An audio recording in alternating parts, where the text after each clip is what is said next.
Welcome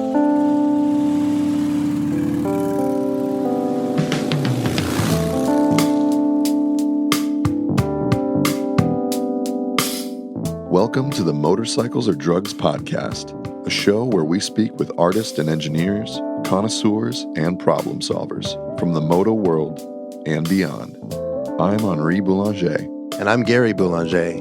We're a father-son team that has collaborated for years through storytelling and imagery, often combining our creativity with the adventure and community we've found on two-wheeled machines. Thank you so much for spending time with us. Henri and I love reading books. In particular, I really dig highly detailed mysteries with well-written main characters, from Agatha Christie's Hercule Poirot to Arthur Conan Doyle's Sherlock Holmes. 6 years ago, I became aware of Craig Johnson's hero, Walt Longmire. It began with watching the television adaptation on Netflix and quickly evolved into visiting the Mountain View Library to devour Craig's books. Imagine my surprise when I recently discovered that Craig, a Wyoming ranch owner, was also an avid motorcyclist. With at least one book coming out every year, Craig used to cross the country on his motorcycle to promote each release. He's often asked about his famous fictional sheriff, but it's rare he gets to go long about motorcycles. Kick off your boots, hang up your Stetson Open Road Silver Belly, and pour a neat tumbler of Pappy Van Winkle's bourbon while you listen to our illuminating conversation with the true cowboy. Craig Johnson is coming up next. If you really are a writer, look at, your character is not yourself. He's got to be somebody different like that. And so I had Walt not like motorcycles like that. He doesn't like motorcycles. And so I thought it would be kind of interesting like that because he's not had good experience with them, doesn't like them. And so I thought, okay, well, but somebody needs to like motorcycles in the books. Like, and I thought, Henry Standing Bear would like motorcycles. This is Craig Johnson. You're listening to the Motorcycles Are Drugs podcast.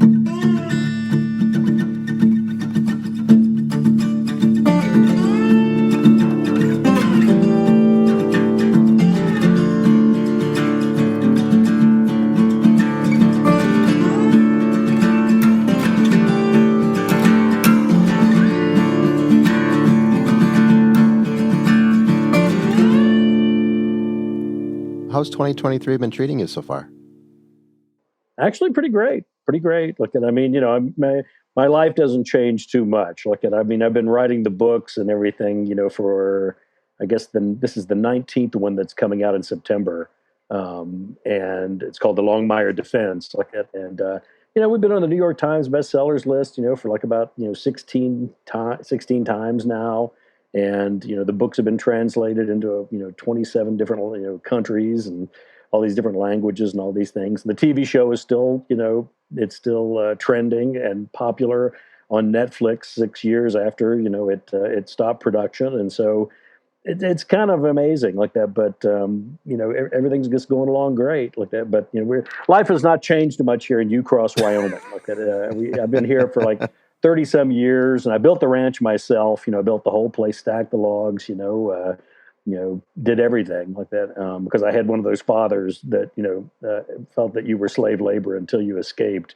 And so once I did like that, he kept telling me, he said, you can learn to do this stuff like that. He said, because even if you're rich enough to where you can pay somebody to do it, at least you'll know what you're paying them for.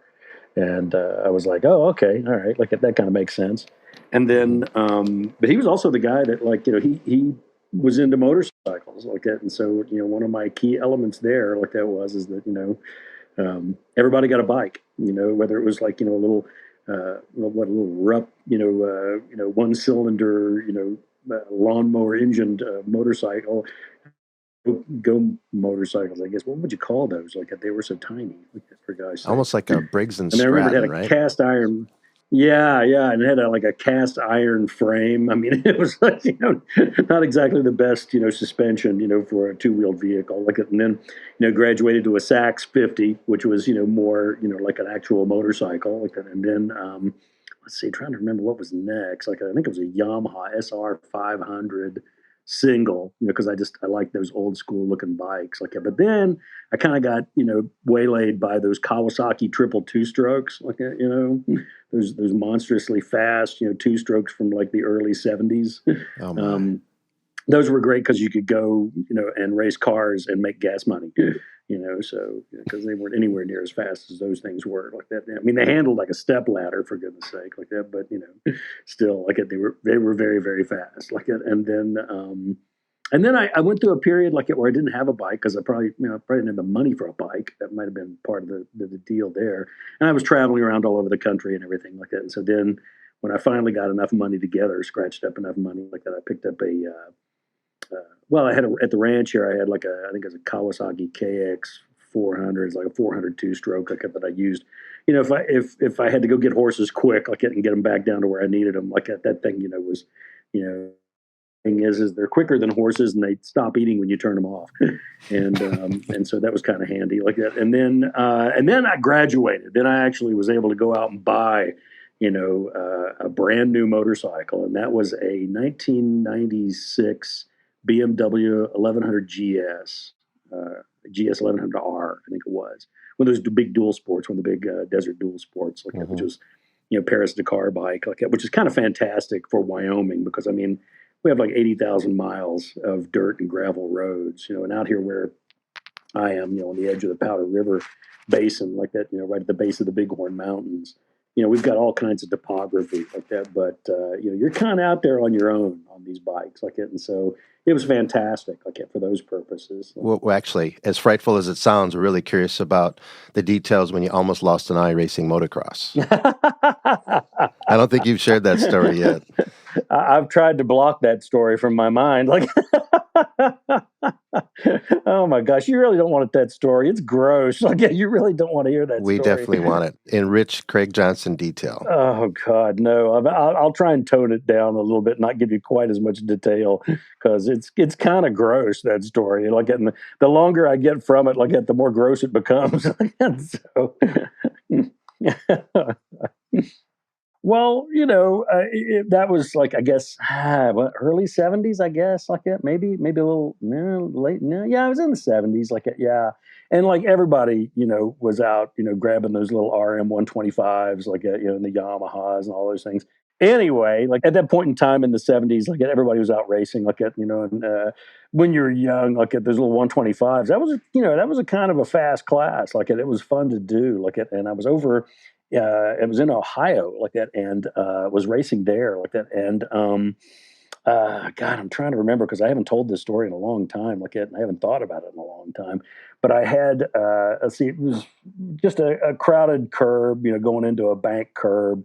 And, everybody was jostling for positions and stuff. And so, I went on the outside edge, like it went over, and the bike flipped, and it was like it was not like a full blown professional track. I mean, it was supposed to be, but maybe not so much. Like, and so I flipped over that that berm, that embankment. Like, man, there was a guy that had parked his truck down on the other side of that berm. Like, and so when the bike went over, I went with it. Like, and the bike kind of smashed up against me. Like, and then the back of my head.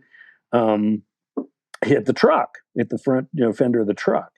And so, wearing a helmet, wearing all the safety equipment, doing all that stuff like that, and hit the ground, look at, and just sit there for a minute. You know how you do, look at if you've ever had these kind of things happen. You do a quick analysis to see, okay, I'm still here. Everything seems all right. I can move a lot of parts, and it seems like nothing is missing or anything like this. And so I remember rolling over like it and sitting up a little bit and, trying to like get the helmet off. And I was having a lot of trouble, getting the helmet off like it. And I finally got the thing unstrapped and started pulling it from the top like it and got the thing off like it and wrestled it off. And I get the thing off like it. And all of a sudden I'm like, something is wrong. Like I must really be concussed, because I was looking forward, and I could see, like a bunch of people, running over to me. But then I could also see my lap. I was also looking at my lap, and I thought, what is going, I must really be messed up. Like this is, I must have really like, conked about, because I could feel like, there was some damage in the back of my head, a little divot back there and everything, like getting bleeding and everything. And I thought, man, I must really be concussed or something like this. And so, I'm sitting there looking and the EMT guys are coming over and they're running over to me like it, and I'm reaching my hand up. I can see my hand, in my lap, like it, and I can see my hand kind of coming up.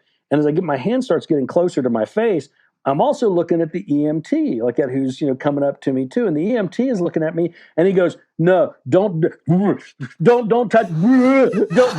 And I was like, "That's not good. That's not good." Like, and he was like, he says, "Yeah, your eye, it's not in." Like, and I was like, "Oh no, really?" Like, and so, and this has got to give you the technology, medical technology at that point in time.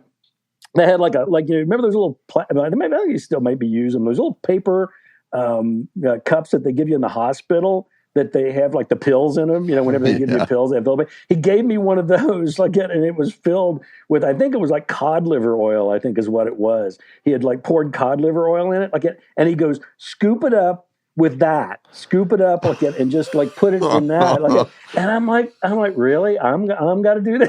I have to do this.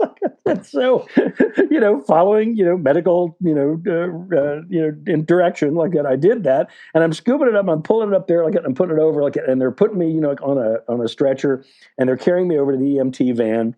And they sit me inside there and everything like that. And the guy that's the EMT, I wish I'd stayed in touch with him or something, because he was really one of those old school kind of guys. And he looks at me and he says, "Look, I'm not going to tell you, what you should do." He said, "But in these situations, I know that the sooner you can get that eye back in, the better off you're going to be." And I was like, "Really?" And he goes, "Yeah." And I said, "Well, put it back in." And he goes, "Yeah, for insurance purposes, we really can't do that, because then that means we're responsible and all that." And I said, "So you're telling me that I should try and do this?" And he says, "Well, I can tell you how, and you can go ahead and give it a shot." And I said, "Okay." I thought, I don't want to walk around with an eye patch for the rest of my life or something like it. And so I said, "Okay, well, what do I do?" And he goes, "Well, take your thumb and roll your eyelid up, with your thumb like that." And he said, "And then just, kind of like scoop it up with the cup there and kind of push it back in and pop it back in." And by golly, you know what? It did. It just popped right back in there almost no problem at all like that. And I never had any problems with it or anything for the rest of my life like that. But boy, can you imagine nowadays, what they would do? Oh my gosh, they would pin your arms get to the stretcher and not let you move, for goodness sake. Oh, yeah. And who knows what all they would do like that. But yeah, it was kind of an odd experience, especially when I was putting the little cup with the oil up there and seeing seeing going in the little cup and everything. All right. It was very strange. People I don't ever have to do psychedelic drugs, because I did that and there's no way any kind of psychedelic drugs or anything like that could ever possibly compete, with that kind of an experience, I have to admit, So there, now you got that horrible story. I partially regret the ask, but that was beautiful. That was absolutely beautiful, because it has a happy ending, right? The fact that you went ahead from that day forward. You stay with motorcycling. You got your bike. You built a ranch. You're almost up to 20 books. You're still in that season of output. Fortunately, I've not had Walt Longmire have that experience. Maybe sometime in the future or something like that. But so far, he has escaped, not having to have an eye come out or something like that. I don't know if people would believe it. The reading public is really ready for that, to be honest. They'd probably think it was unrealistic, and you'd have to be like, seriously. I would get emails and say, "There's no way that could ever possibly happen." I'd be like, "Sure, okay." So, now, Craig, you mentioned that BMW GS. So tell us a bit about the publicity tours you did on that bike in the early days. When I first started out like that, Viking Penguin, come on, you've got this cowboy author from a town of 25. They weren't going to sink millions, into publicity and marketing like that just yet. They weren't going to go whole hog just yet until they could see, what kind of a return they were going to get on book sales and all that type of thing like it. And so, they had a limited tour is what they would do. They would generally do, a tour of about a half a dozen cities is what they would do. I would fly down to Denver, maybe to Phoenix and Dallas, and generally it was like in the West, like but sometimes in the Midwest, and then a few times in the Southeast, and then the Northeast. But it was kind of limited, like as far as that kind of thing was concerned. And I would continually get these emails from little bookstores, here in Wyoming, of course, but also up in Montana and Idaho, Washington, and Oregon and Utah. And it would be these little bookstores, and they would write and say, "Is there when is Viking Penguin going to send you to Baker, Oregon?" And I would have to write them back and go, "Never." They are never going to do that. Like that, because they're always, trying to get you pushed up the New York Times bestsellers list, and trying to get the largest number of readers and the largest number of, book sales that they can get, largest crowds and everything. And so they wouldn't go to like the smaller towns. And so what I would do, is I would take the information from these little bookstores and just hang on to it and say, "Hey, look, whenever I get, in your neighborhood, or if I'm ever around or something like this, I've got all this information, and I'll hook up with you, and we'll do an event." Well, over the years, at the first couple of years, I collected, I don't know, maybe a dozen,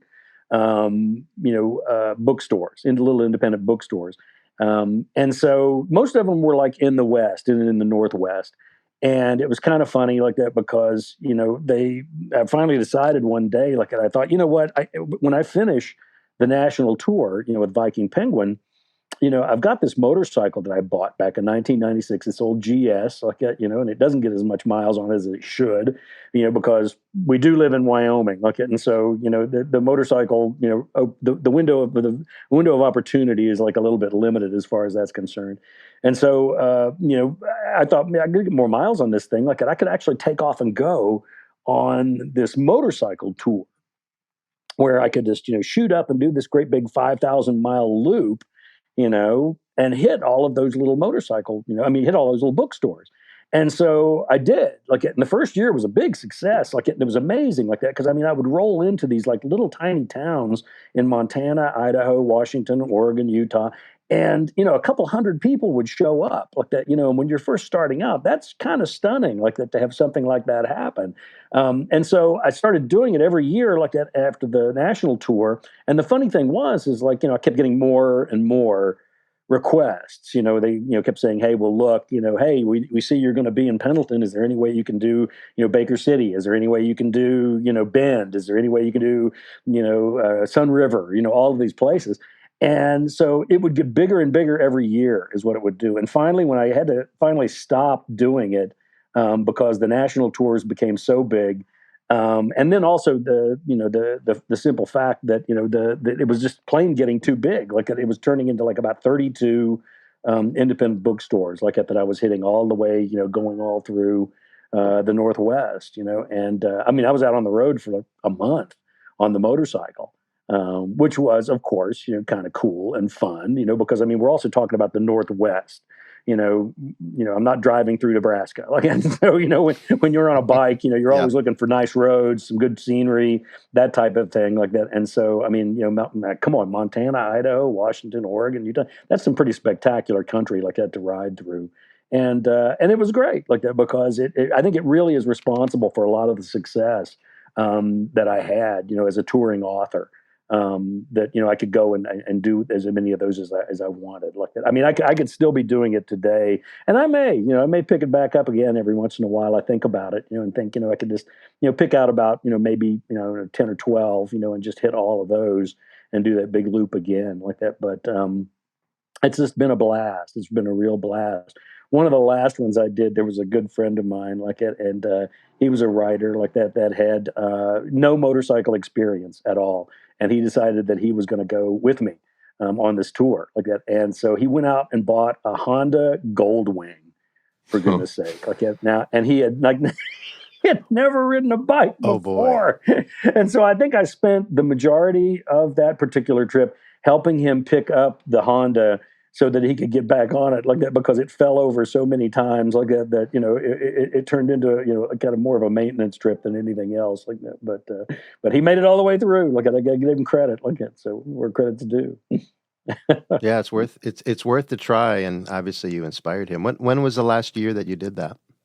I'm trying to think. Let's see. It's 20 maybe 6 years ago, maybe about 6 years ago, something like that, 6 or 7 years Would you ago. upgrade your machine, or would you get back on? No, Get back on? no, no. I'm terribly sentimental like that. I mean, that was a great motorcycle and still is like that. I mean, Hmm. my gosh. I mean, it was like on the front of the curve as far as a lot of the technology is concerned. I mean, the ones that the BMW is making now, they have a lot more bells and whistles on them and everything like that. But my goodness, that opposed cylinder 1100 engine like that, it's kind of hard to beat. I mean, whenever you look back and see that that was the same motor that they were putting in fighter planes in World War I, so it's kind of bulletproof in many ways, like and the simplicity of the design.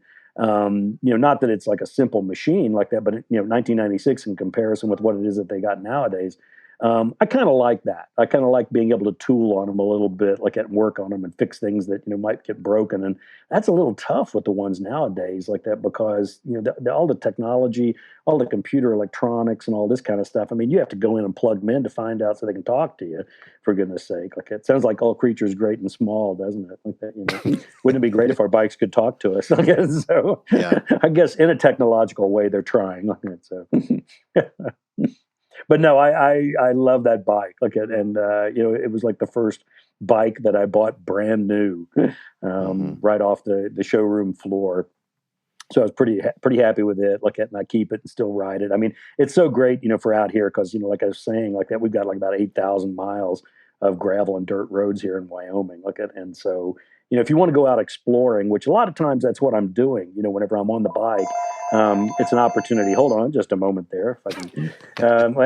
It's an ongoing battle here. Like, and so I apologize. Like, but anyway, like, it's kind of de rigueur, like as far as like all of the research is involved, like because I prefer writing the books as if Walt is a real sheriff here in Wyoming. Like, and I think the statement that I always make is I don't want ever I write a book where Walt's on a cruise ship or Walt is chasing Al Qaeda in Crook County, which is kind of stupid. Like, and so I want him dealing with the things that Western sheriffs deal with, and I want him dealing also in the real world here in Wyoming. Like, I mean, I want people to get a really kind of a clear look at this world where I live and where these characters live, and so I need to be out there in that world, and so that means picking up local newspapers, that means talking to local people, going to places that maybe I normally wouldn't go to, taking that one turn like that takes you off like that to it's 173 miles like that until the next gas station like that. And so GS is kind of good for that too, like because it gets relatively good gas mileage like that and can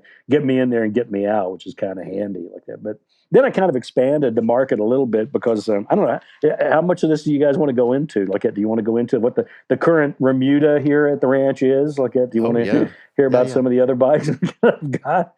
Because it's shameful, is what it is. Like, but let's see what else. Then along those same lines, there were these guys. This guy that formed this company like called Hugo Moto.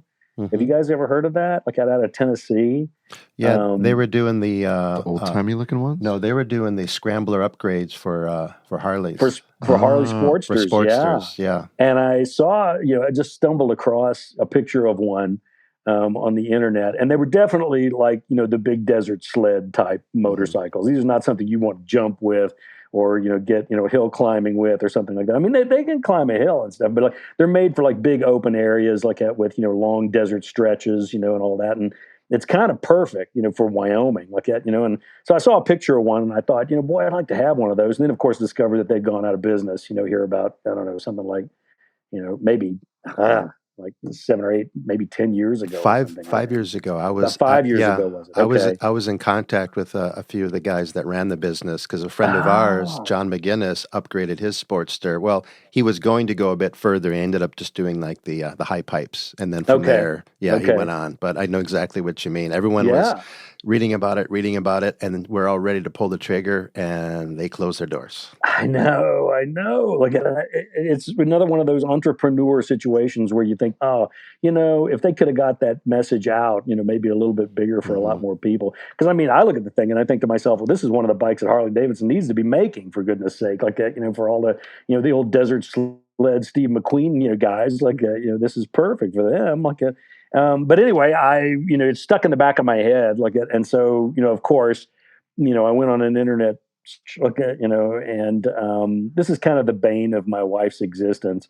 Whenever like we're in a strange town, and I always find the automobile motorcycle parts section where I'm trying to find something that I'm looking for some project that I'm involved with like that. But I actually I found one. This guy had one, and I think it was actually in Tennessee. This guy had it, and it was one of the full blown ones with the whole new suspension and the pipes and everything. I mean, it looked like one of these big desert sleds from like the '60s is what it looked like, out of Southern California. And so I tracked him down and got it, and got it here. And it needed some work, needed some things done to it, mostly with the motor and stuff, and just needed some upgrades and some little things. And so I worked all of those through, got her up and going again and by golly, she's fun to ride, I gotta admit. I mean, the only bad thing is the tank is not so large, and so if I can find some kind of a much larger tank to put on that Sportster, I'd be happier like that. But for short distances, for not going out, if you're not going to go out like that for 172 miles, it's a pretty great bike to have. It finally broke down. There was actually a bike that they made, Harley Davidson did, in the, what was it, I guess the last years they made it was '09, called a Crossbones. And I saw one of those that somebody had modified all into looking like a WLA, looked like an old World War II Harley WLA bike. And I thought, that's cool. And so I had to buy one. And so, believe it or not, the guy that had it was a guy in the service, and he was in Dubai. And he had it for sale, and I was like, nah, I don't know about buying a motorcycle in Dubai.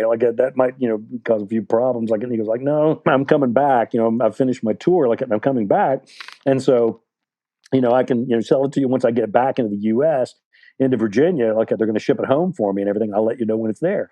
And so he did. He got back in touch with me a couple of months later and said, hey, the bike's in the U.S. If you want to buy it, and so I said, okay.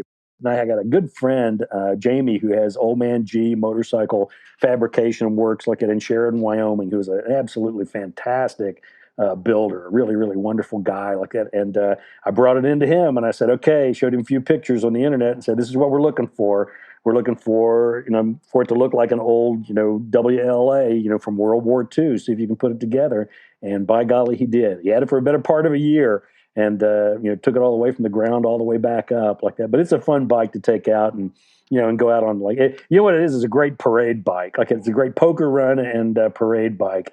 And I had actually Zahn McLaren, who is one of the movie stars, one of the TV stars. It's actually on Longmire and is now on Dark Wind. He's actually just he's hot as a pistol right now, and couldn't happen to a nicer guy.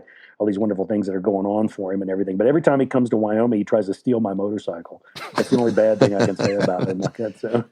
Well, I like Craig that you gave props to Jamie in an obvious fact back in 2016. Yeah, I did. I've noticed when I read your books, I stop when you spell out a full name. I'm thinking that's based on a real person, and 9 times out of 10, I'm right. Yeah. So that's one of the things that when I first started out, because I thought that what you did was, of course, change the names to protect the guilty, of course, and so the interesting thing is I live in Wyoming, and there are only 500,000 people in the whole state, and so if you use somebody in the book, even if you change their name, everybody knows who you're talking about. And then it's even worse up on the Northern Cheyenne Reservation, which is just a little bit north of us, because there are only 5,000 enrolled members of the Northern Cheyenne tribe. And so everybody knows who I'm talking about. So when I first started out, I changed everybody's names.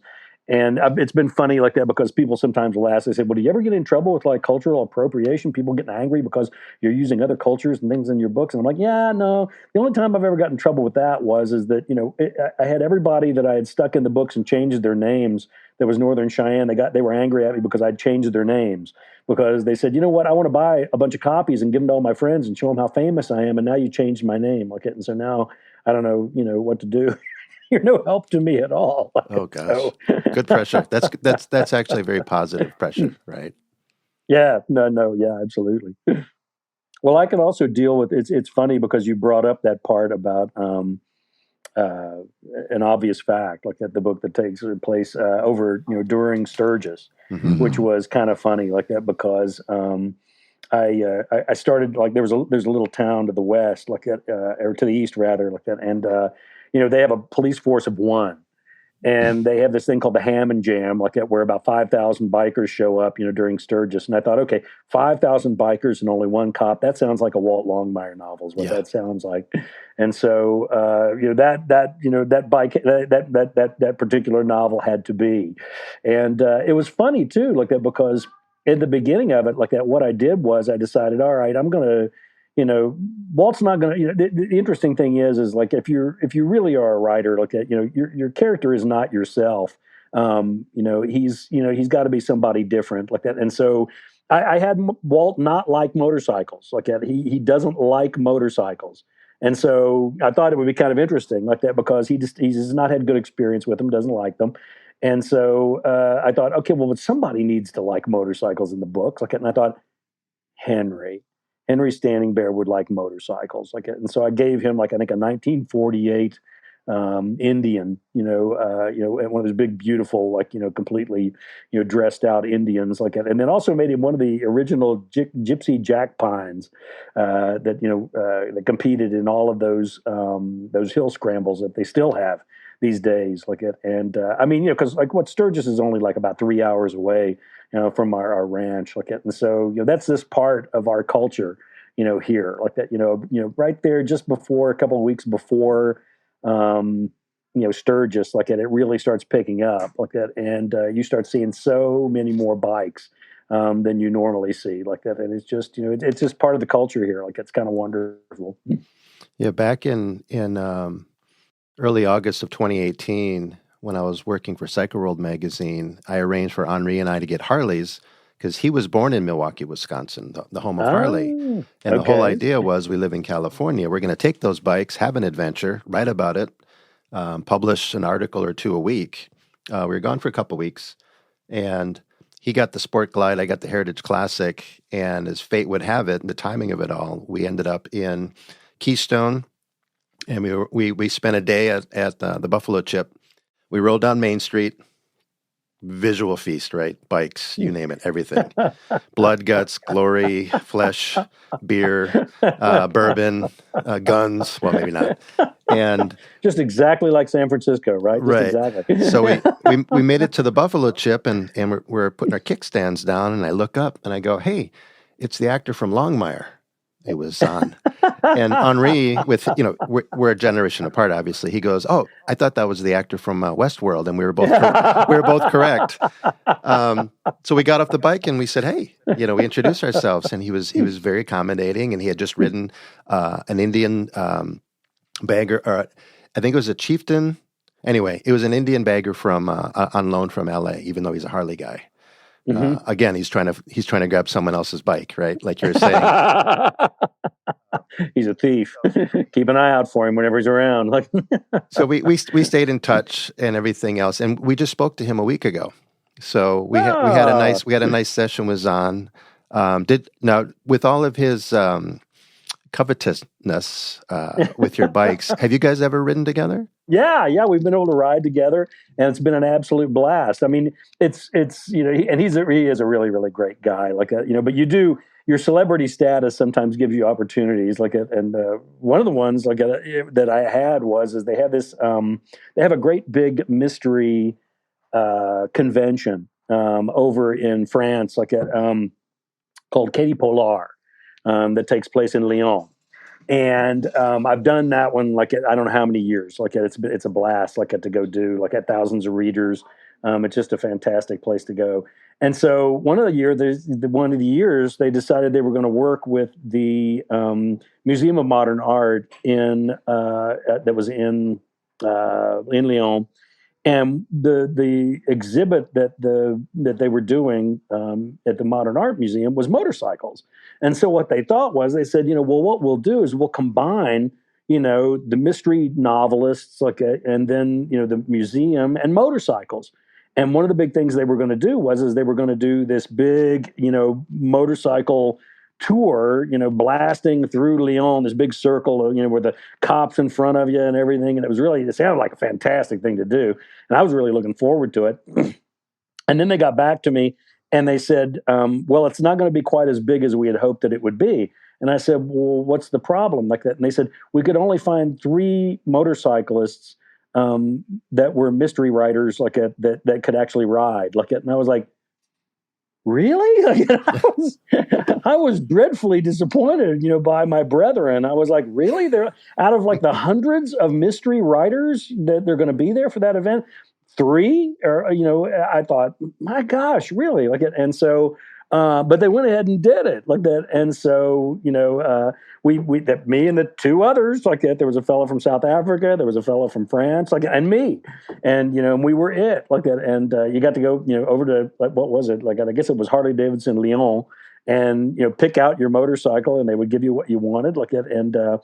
And we probably drove through Lyon a lot faster than you probably should. Certainly faster than you can without a motorcycle, without a police escort, I can say. But we had a blast. It was really wonderful. It's got to be, you don't always have the perks of the job when someone looks out for you like that, especially with a special interest like motorcycling. Yeah, right? Absolutely. Absolutely. I was just kind of stunned, though, because I just would have thought that more riders would have ridden motorcycles. I don't know. I guess, we're, there just aren't that many that do it. I don't know. I still don't know quite what to make of that. So this is the guy that just related the story of literally losing an eye. It's like, I wonder why other riders, their stock and trade, their eyeballs and their fingertips, why aren't they riding bikes more? I'm not quite sure. And here I am, with a wrist brace on. So, everything you do is going to kill you. Pick something fun, for goodness sake. So, but yeah, it's it's always a little bit of a challenge as far as that kind of thing is concerned, like that. But yeah, I don't know. Those are the experiences that you bring, to go, along with the writing, to get out there and do those type of things, and have things happen, like that. And it was interesting too, because you were talking about Zahn.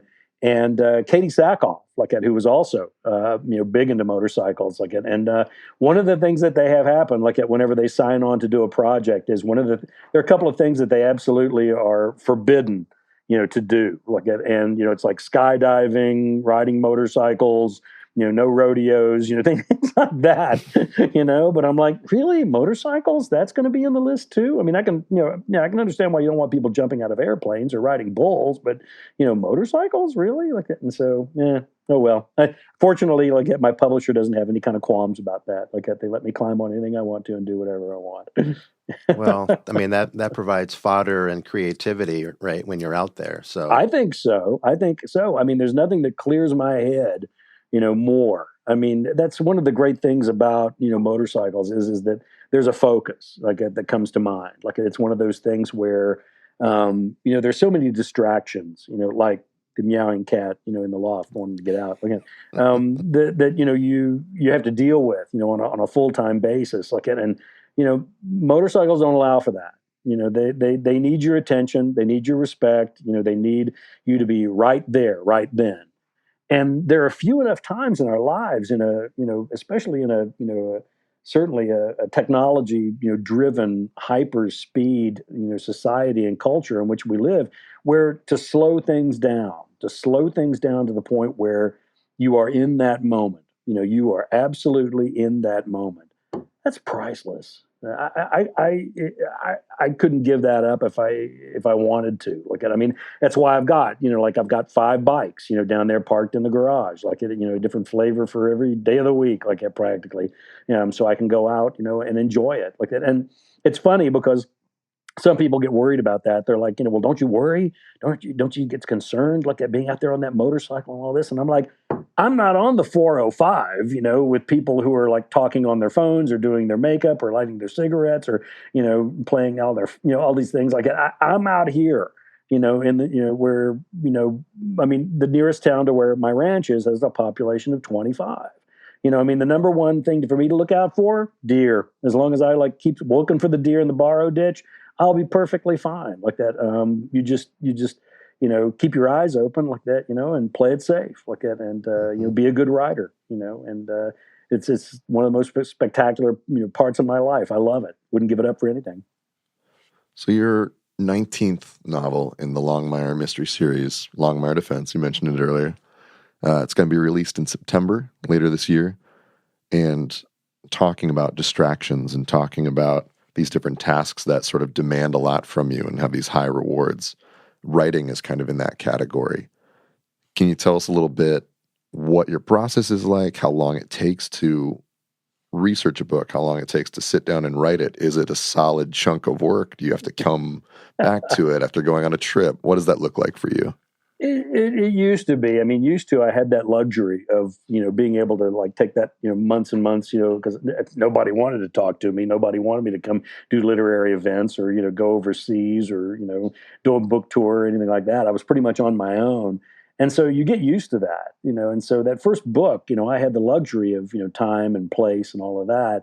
But then, of course, if you're lucky, if you're fortunate enough, you get an agent, you get a publisher, and it's a big publisher like that, and they want to put you out on tour every year. And then, the other publishers from other countries, want to take you out and have you go on tour and things like that.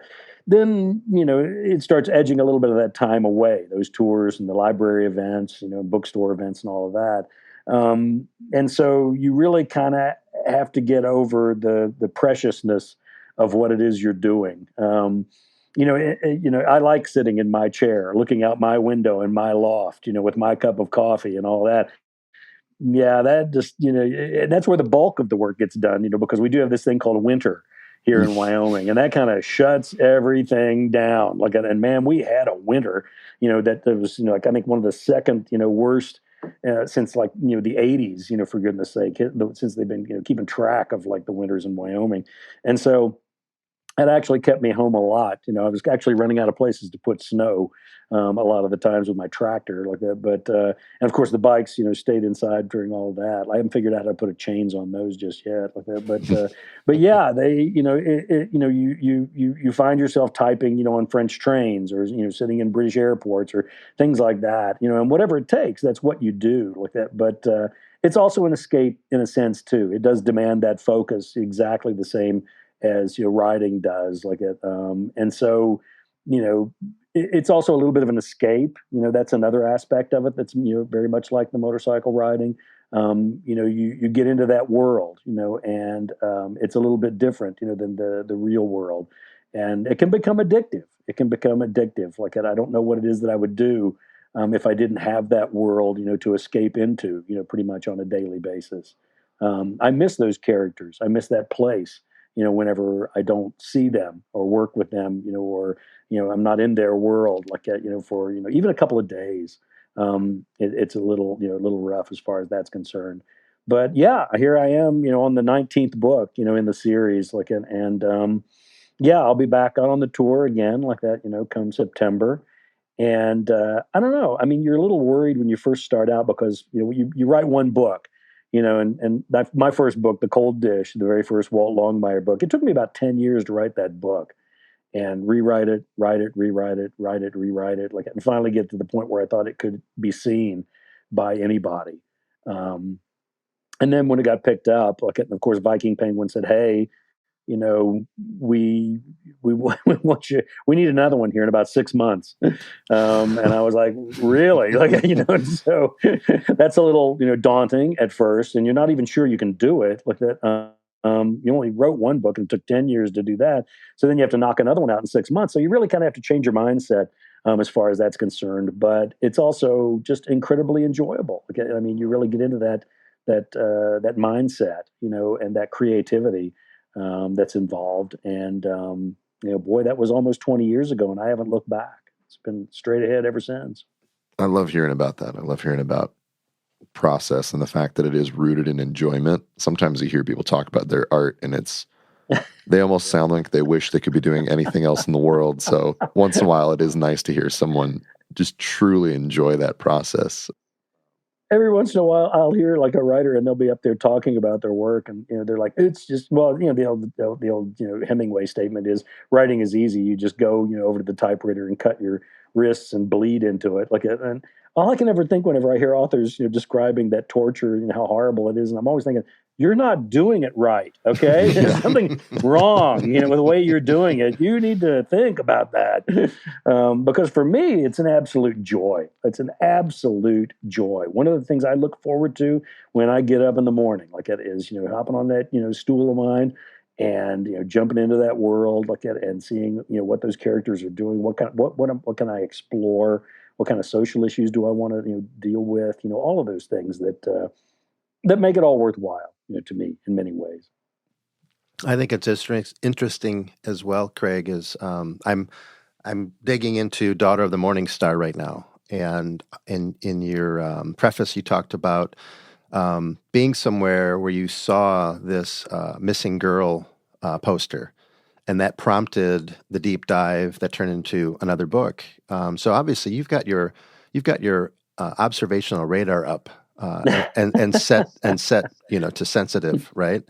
Um, do you always have an eye on what might lie ahead for you with Walt and the other characters? Oh, absolutely, absolutely. Like it, and it was kind of like I was saying before, like saying that I don't want to do Walt on a cruise ship. I don't want to have Walt chasing Al Qaeda in Crook County, that type of thing. So I'm always very sensitized to what it is, the things that that a Western sheriff has to deal with, and one of the things that's going on right now in Indian country is this murdered and missing Indigenous women situation, which is absolutely horrifying. Like when you look at the numbers, it seems almost unbelievable, like at how many of these women have just simply disappeared. And to me, I thought, okay, this is definitely an issue that would be close to Walt's heart.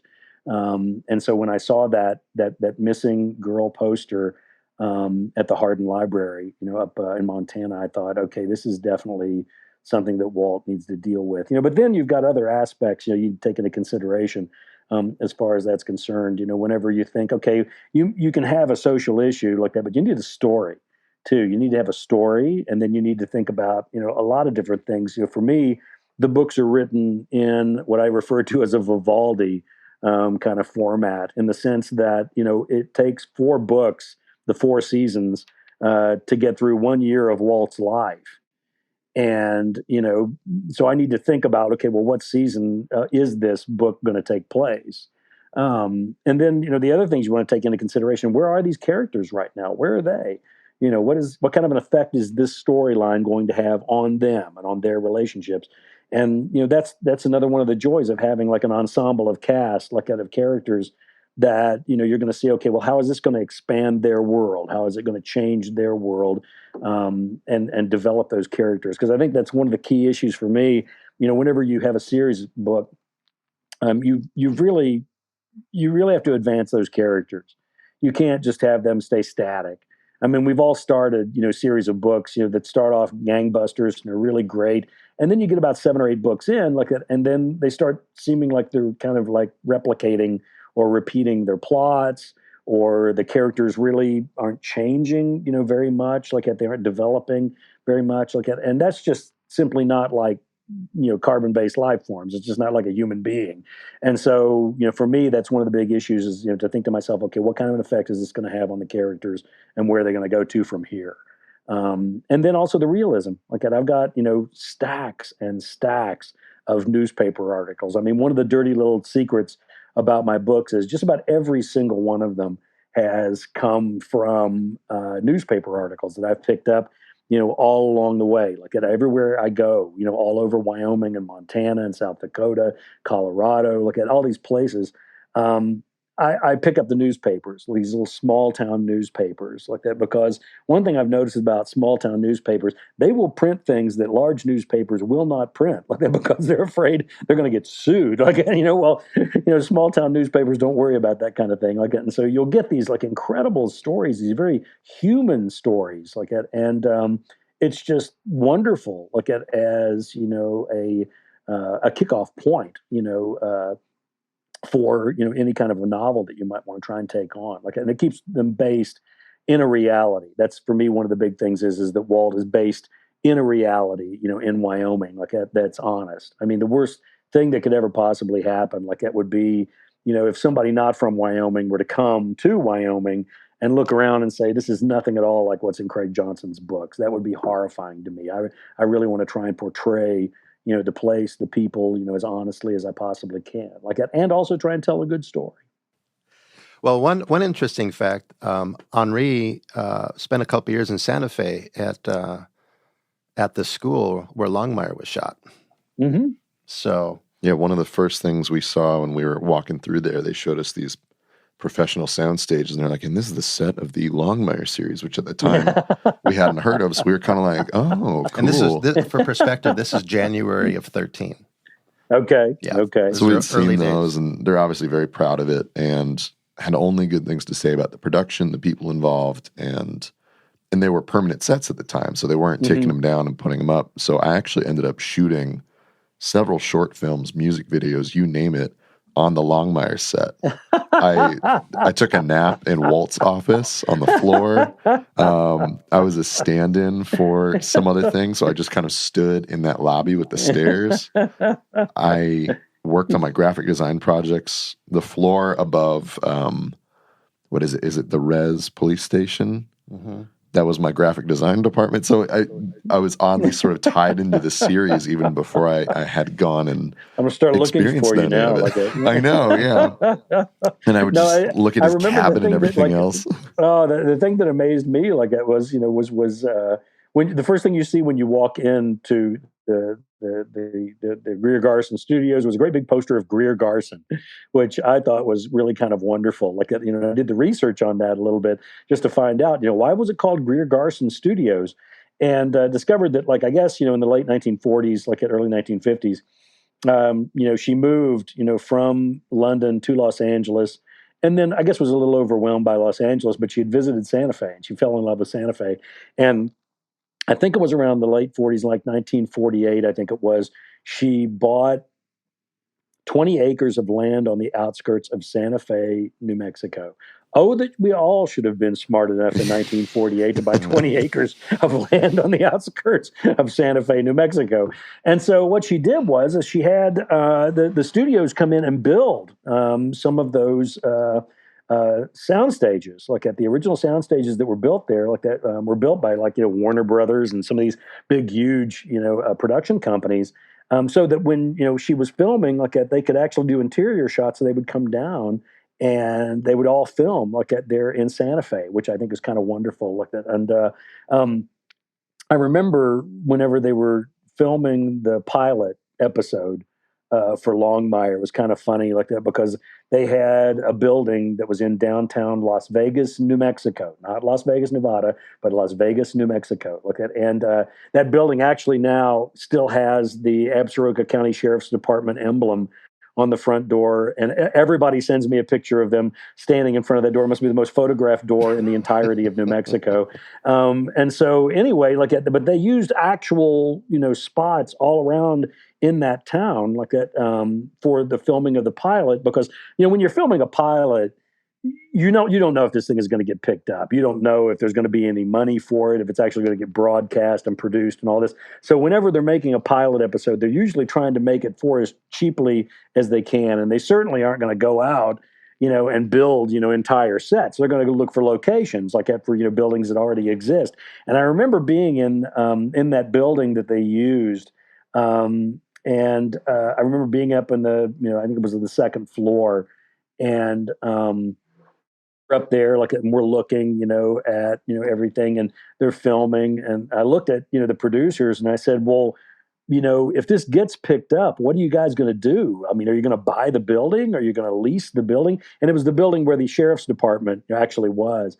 And they said, oh no, we'll just completely replicate, the building that we have here. We'll build it on the soundstage, so we can do more filming more easily and all of that. And I was kind of stunned by that. That was like one of the first times I actually got the sense of, the size and scope of what it is that they were going to do.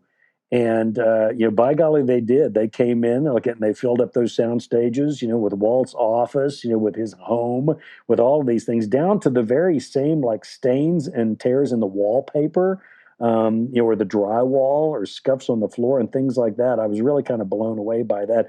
The only other thing that kind of gave me that indication was the time that I showed up, and when they were filming, and they had 6 identically painted Broncos up on a car carrier.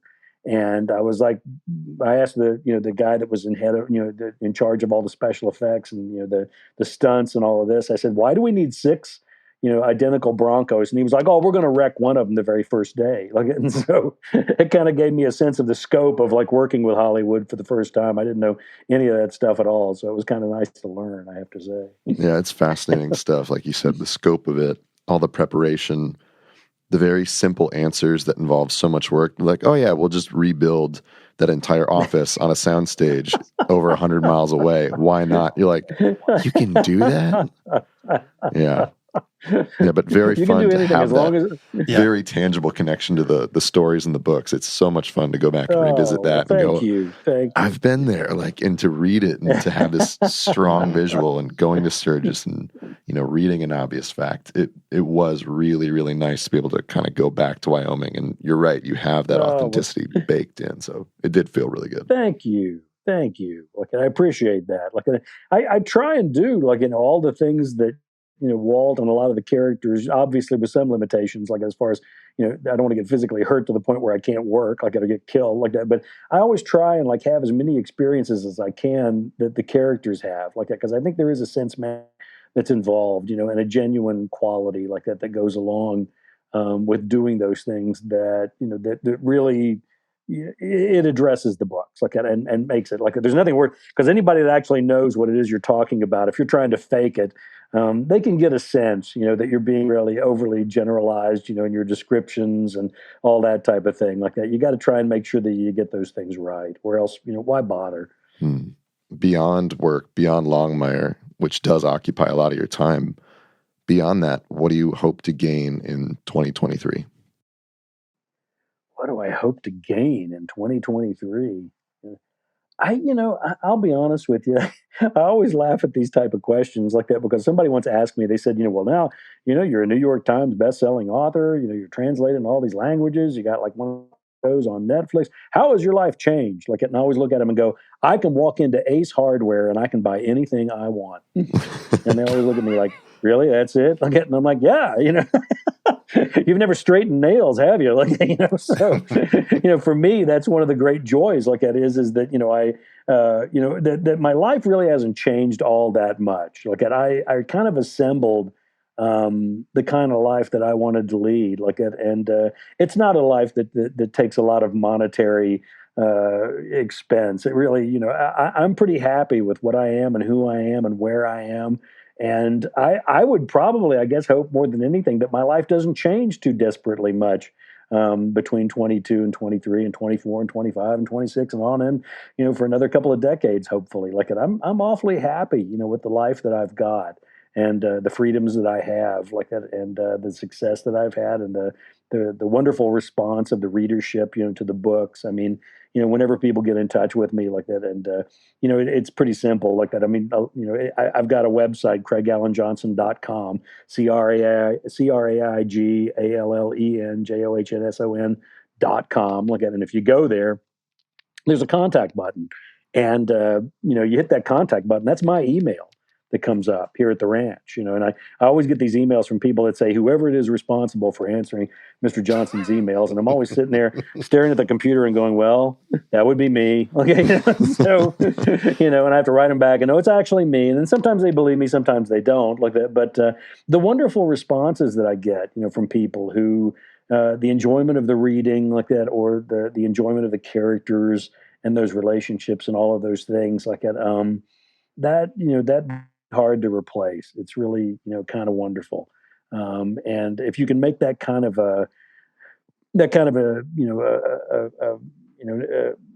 an image like it, or that kind of like, response, in people's lives like that, where you make that much of a difference, in making them feel good like that and making them feel better. Because I mean, it's a tough world sometimes out there like that, and people need a little bit of reassurance. And I guess, one of the things whenever describe Walt, I'm always use the term decent, civil. It's kind of important. We kind of live in a culture in a world that those words just don't carry the same amount of sexiness that maybe some other ones do like that. But they're darned important. They really, really are. And being able to be decent with people and decent with each other, like it, and civil with each other and all of that.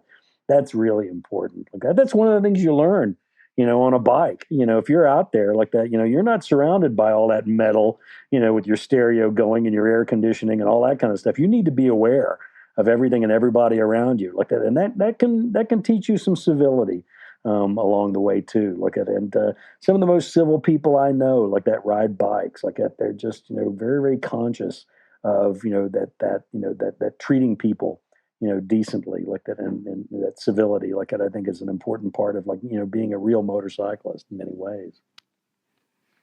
I know you're a writer because you sort of get to the end of the interview and you just tied everything back together. You brought motorcycles back into it, brought it all into it, and you're like, oh, it's such, I never know what to say to these questions, but here's this very well thought out. Oh, thank you. I didn't catch any cliches, though, so that means you're really, really It's good. true. Yeah. I try. I also have my wife, and she goes through and she says, is there another way to say this? You need somebody to do it. Oh, You yeah. always need someone to look over it. You absolutely do. Look at somebody you can trust. Look at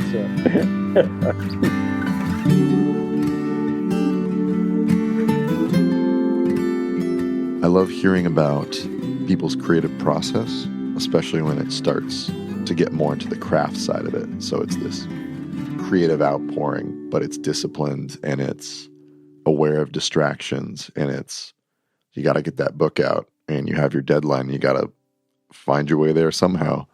And the fact that he still is able to take such joy from it, he's able to celebrate this place that he lives, ground it in this reality. And he was so pleased to hear that, we'd been there, we'd seen these things, we had this connection. I'd been able to experience a little bit of the Longmire set, and he was really, really happy to hear that. And it sounds like he's always happy to hear that positive feedback from this thing that he's clearly put so much love into.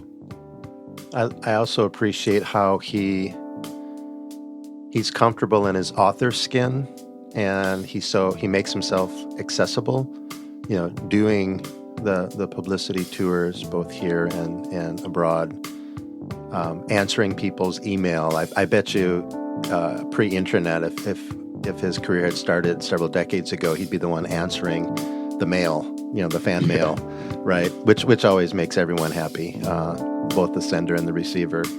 And I also appreciate how Craig really lit up and was eager to talk about his motorcycle origin story. Right, we brought out the kid. We tend to bring out the kid in most of our guests when it does center on motorcycles. It's true. I know. I like being able to do that for folks who are very good at talking about what they're very good at doing, and it almost feels like recess or something. We're able to kind of have that extra little bit of conversation. Always fun. Motorcycles Are Drugs is produced in the San Francisco Bay Area. Stay tuned for a season of interviews and additional bonus episodes. You can find us online at motorcyclesaredrugs.com.